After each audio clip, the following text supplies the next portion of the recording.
Cell Phones and Psychosis, a pilot study connecting traditional healers and biomedical professionals in rural Tanzania.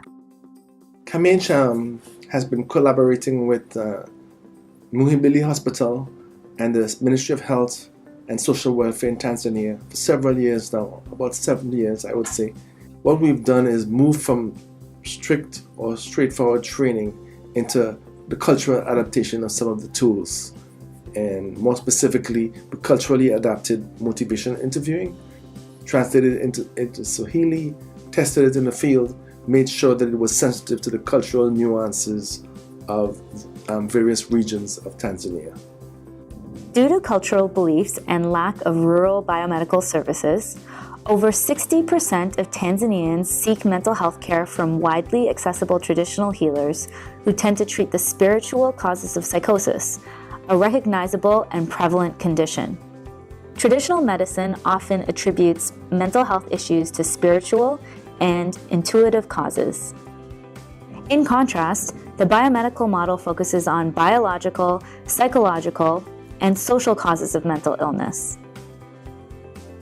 And what we found through our partnership with Muhimbili National Hospital, in particular with Dr. Pamela Kaduri, a psychiatrist there, we found that most people actually access their care for mental health and for substance use problems through traditional healers, rather than going to the biomedical care professionals. So what we decided to do was to try to bridge this gap between traditional healers and biomedical professionals by using an app. The study was conducted for 18 months and involved 5 phases. In phase 1, we built partnerships.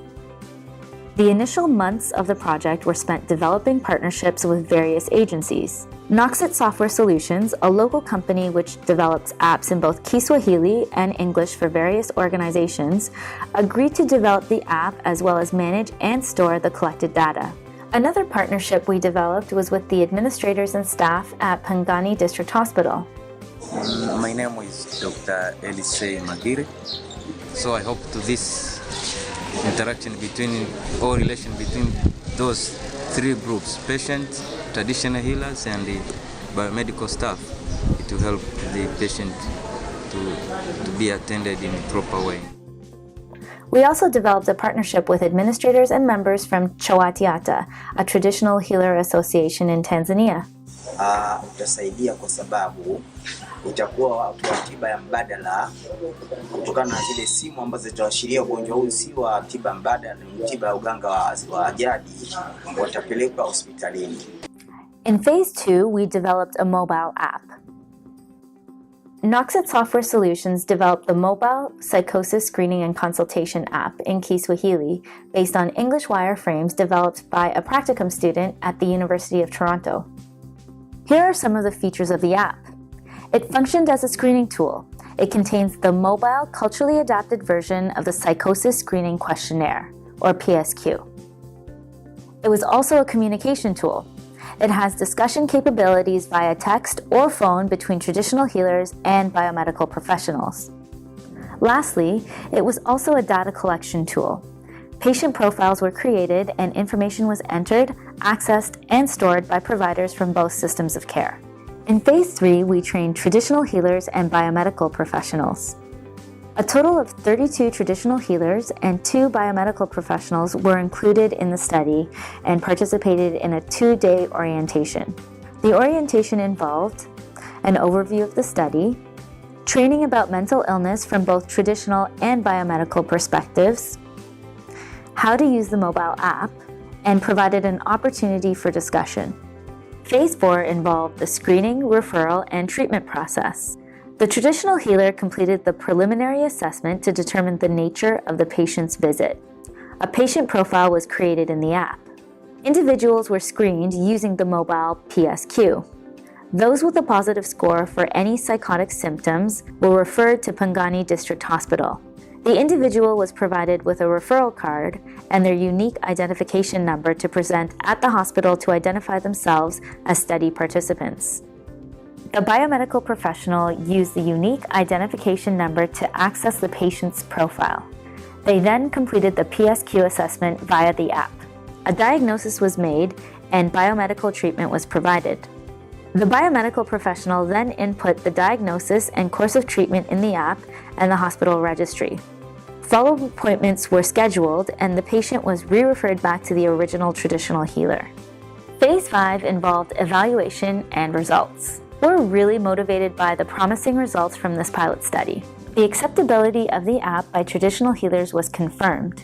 We found that 100% of traditional healers had a clear and consistent perception that mobile phones, and the app in particular, could be successfully used to screen patients with mental illness.